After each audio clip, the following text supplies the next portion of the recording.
ఇక passbook final. Ration కార్డులు లేని 6.36 లక్షల మంది రైతులకు కూడా రుణమాఫీ వర్తింపు. రేషన్ కార్డు లేని వాళ్ళకి కూడా ఇస్తా అంటాడు.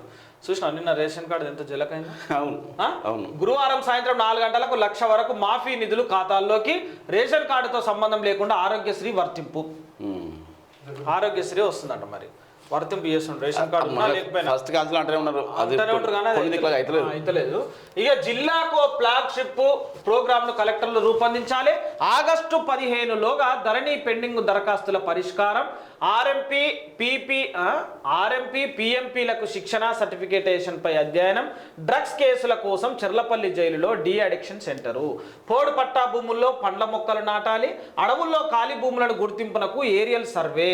కలెక్టర్ల సమావేశం. ముఖ్యమంత్రి రేవంత్ రెడ్డి 2 లక్షలకు పైగా ఉన్న రుణం కట్టాల్సిందే అని చెప్పి తుమ్మల వ్యవసాయ శాఖ మంత్రి తుమ్మల చెప్తా.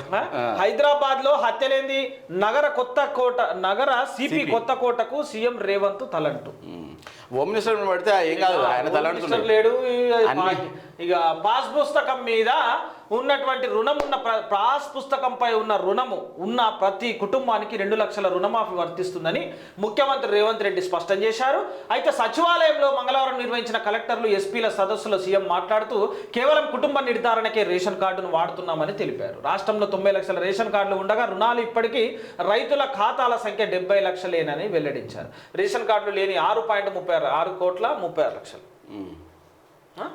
6,36,000 అంతే మందికి రుణాలు ఉన్నాయని, వారికి కూడా రుణమాఫీ వర్తిస్తుంది. రేషన్ కార్డు లేని అంటే ఈ రుణమాఫీకి సంబంధించి ఇప్పుడు ఏం ముచ్చట వచ్చిందంటే, రేషన్ కార్డు ఉన్నా లేకపోయినా దానికి సంబంధం లేదు బై. నీ దగ్గర పాస్ పుస్తకం అనుకో, నీ దగ్గర ఏదైతే భూమి ఉందో ఆ భూమికి సంబంధించినటువంటి పాస్ పుస్తకం ఏదైతే ఉందో దాన్ని బట్టి నీకు రుణమాఫీ వర్తిస్తుంది అని చెప్పి అందులో వస్తుంది. అంటే ఒక ఫ్యామిలీలో పాస్బుక్లో ఇప్పుడు 4 సభ్యులు ఉంటారు, 4గురికి పాస్బుక్లు ఉంటాయి.